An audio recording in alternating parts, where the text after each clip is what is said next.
March 15, 1944. Over the skies of Brunswick, Germany, Captain James Redholt banks his P-47 Thunderbolt hard left, eyes scanning the empty sky above the bomber stream. 800 B-17 flying fortresses drone toward their targets, each carrying 10 young Americans and enough ordnance to flatten a city block. Somewhere in that gray infinity, German fighters are gathering. Holt can feel it. The statistics are killing them. Since January, the 8th Air Force has lost 284 heavy bombers, 2,240 men who won't see home again. Fighter escorts like Holt's 359th Fighter Squadron can't be everywhere at once. The Luftwaffe knows this. They've developed a deadly new tactic. Ignore the escorts, hit the stragglers. Damaged bombers limping behind the formation, crippled birds with feathered props and smoking engines. Easy meat. Yesterday, Holt watched helplessly as 6 FW-190s swarmed a damaged B-17 called Memphis Belle II. The bomber lasted 43 seconds. This morning's intelligence briefing reported the same pattern across 37 missions. German fighters specifically targeting aircraft showing battle damage, avoiding the healthy ones, refusing to engage fighter screens. The math is simple and brutal. When fighters escort healthy bombers, the Germans wait. When bombers show damage, the Germans pounce. And they do it 3 miles away from where the American escorts are flying. By the time Holt's squadron reaches the attack, it's over. "We're not protecting the right planes," Holt mutters into his oxygen mask. What he doesn't know, what nobody in the 359th Fighter Squadron knows, is that in exactly 4 hours, a 24-year-old artist from Brooklyn with 0 military aviation experience will sketch an idea on a napkin that will flip this deadly game on its head. An idea so simple, so audacious, that when he first presents it, the squadron commander will call it the dumbest thing I've ever heard. An idea involving paint, theater, and the oldest trick in warfare. Make your strength look like weakness. Within 30 days, this controversial tactic will lure 40 German fighters into carefully prepared ambushes, save an estimated 180 American bomber crewmen, violate at least 3 articles of the Geneva Convention in spirit, and remain classified top secret for the next 47 years. This is the story of how one squadron started painting their aircraft to look like damaged and turned the hunters into the hunted. The crisis begins long before March 1944. It begins with a German pilot, H-Mann Josef Pips Priller, who in December 1943 realizes something Allied command hasn't yet grasped.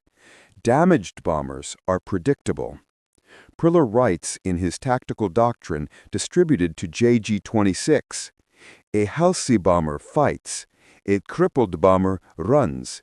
It separates from the herd. Its escort cannot protect what it cannot reach." The results were devastating. In January 1944 alone, 73% of bombers lost over Germany were stragglers, aircraft that fell behind formation due to battle damage, mechanical failure, or wounded crew. The Luftwaffe developed Wolfpack tactics specifically designed to exploit this vulnerability. Orbit at a distance, wait for the telltale signs, trailing smoke, feathered propellers, aircraft losing altitude, and then strike. American Fighter Command tried everything. They assigned rescue fighters to escort damaged bombers home. The Germans simply waited until those escorts reached their fuel limit and turned back. Command increased fighter patrols around bomber routes. The Germans attacked in the gaps. New radio protocols were developed for damaged aircraft to call for help. The Germans jammed the frequencies. Major General William Kiepteiner, commander of 8th Fighter Command, held a crisis meeting on February 28, 1944. "Gentlemen, we have a problem that tactics alone cannot solve," he told them. The experts agreed that engineering fixes, better armor, tighter formations, more defensive firepower, would take months or years. Meanwhile, boys were dying every single day. Squadron commanders were tearing their hair out. Lieutenant Colonel Joseph Dickman of the 399th threw his cap across the briefing room after losing 3 fighters trying to protect a single damaged B-24. "They're using our wounded as traps," he said. Some senior officers quietly suggested a survival of the fittest policy. Damaged aircraft are on their own. The proposal reached General Dwight D. Eisenhower's desk. He wrote one word across it in red pencil: never. Noble sentiment didn't save lives. The losses continued. By mid-March, bomber crews were more afraid of being damaged than being shot down. At least destruction was quick. Getting crippled meant a slow 30-minute chase across hostile sky, while German fighters took turns shooting pieces off your airplane, and your friends died trying to reach you in time. The psychological toll was measurable. Mission abort rates climbed. Pilots reported seeing battle damage maintenance crews couldn't find, and some crews requested transfers to the Pacific, where at least the enemy fights fair. Into this desperate situation walked Technical Sergeant Daniel Weiss, age 24, a former commercial artist for the J. Walter Thompson Advertising Agency and now crew chief for the 359th Fighter Squadron. Weiss had no combat experience and had never flown a fighter. His job was maintaining landing gear hydraulics and painting kill markings. What he did have was an art degree from Cooper Union, 3 years creating deceptive advertising campaigns, and an outsider's perspective unburdened by the assumptions of career military men. When aircraft returned from missions, Weiss surveyed the damage, coordinated repairs, and returned planes to service. Over 6 months, he learned to read battle damage like a language. What flak bursts looked like on aluminum, how bullet holes clustered, which damage was fatal and which was theatrical. On the evening of March 15th, he was in the officers' club sketching on a cocktail napkin.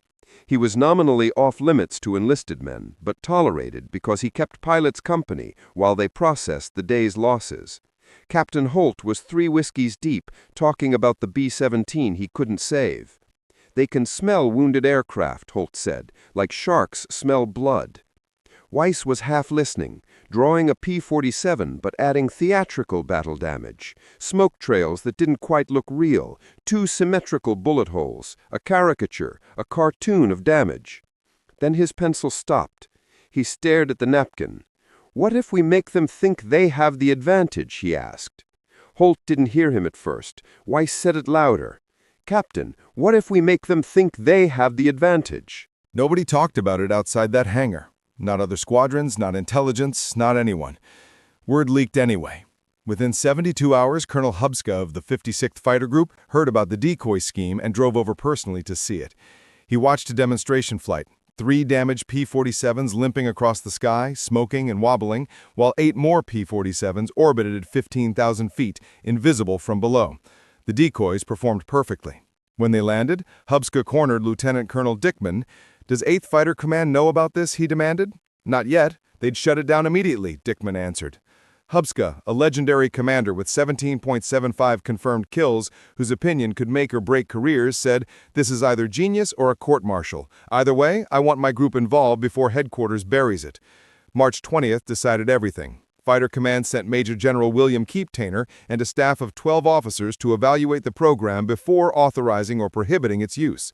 The briefing room at Bonac was packed. Squadron commanders, intelligence officers, Army Air Force's legal staff, and one very nervous technical sergeant beginning to regret every life choice that led to this moment.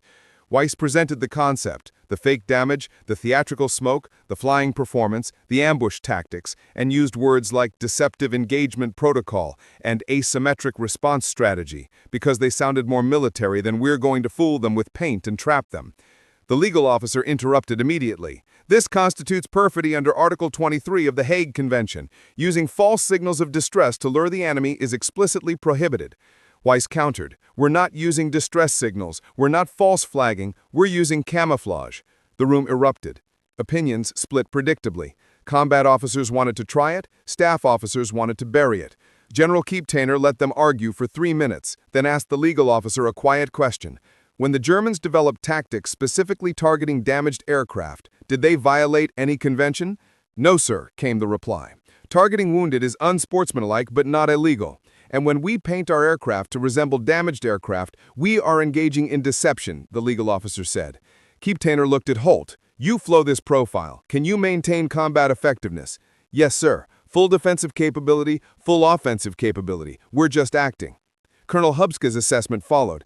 This is the first genuinely innovative tactical development I've seen since arriving in theater. Fighter Command has been reactive for 18 months, adapting to German tactics. This is proactive. This makes them react to us. I recommend immediate authorization for limited trials. March 22, 1944, Mission 250. Target, ball bearing factories at Schweinfurt. The 359th Fighter Squadron launched with 12 P-47 Thunderbolts, 4 modified decoys, and 8 hunters. Captain Holt led the decoy flight. His P-47, painted with fake bullet holes along the fuselage and equipped with smoke generators, took position 2,000 yards behind the bomber stream. He throttled back to 180, dangerously slow for combat but perfect for mimicking battle damage, and activated the smoke generator. White vapor trailed from his engine cowling, visible for miles. At 24,000 feet, Lieutenant James Fisher orbited with the Hunter element, watching Holt's performance through binoculars. If he didn't know better, he'd have been calling for rescue. They didn't wait long. At 13:47 hours, German radar operators reported a damaged American fighter falling behind formation. The report moved up the chain. An ace, Heinz Baer, with 179 kills, scrambled 6 Bf-109s. Baer spotted Holt from 8 miles out, the smoking, wobbling P-47, textbook wounded behavior. He led his formation into attack position. 6 fighters against 1 crippled American, standard doctrine, an easy kill. At 12,000 feet, Holt maintained his performance. He could see the German formation above and behind, positioning for the kill. His right hand rested on the throttle, his left gripped the stick. Every instinct screamed to break, to run, to fight. Instead, he maintained his wounded bird act, trusting that 8 P-47s he couldn't see were watching everything. The Germans dove. Baer lined up his shot, closing to 400 yards. This would be kill 180. Then Lieutenant Fisher's voice cracked across the radio. Now! Holt slammed the throttle forward. The crippled P-47 exploded to full power. The smoke generator cut off. And suddenly, he wasn't wounded anymore. He was a 2,500 horsepower fighter doing 400 miles per hour and climbing. The fake damaged panels blew away in the slipstream. In 3 seconds, he transformed from victim to predator. The Germans had exactly 1 second to process what was happening before 8 P-47s screamed out of the sun at war emergency power. Baer broke hard right, too late. Fisher's first burst caught a Bf-109 in the left wing, shredding control surfaces. Baer managed a controlled crash landing in a field near Osnabrück, but his wingman wasn't so lucky. 2 P-47s bracketed him simultaneously. His fighter disintegrated. The ambush lasted 90 seconds. When it was over, 4 German fighters were destroyed, 1 damaged, 1 pilot dead, 3 captured, and 2 escaped. American losses? 0. Not a single bullet hole in any P-47. The gun camera footage was studied, and the rules of engagement, the desperate logic that had permitted deception as a weapon, began to change the calculus of the air war.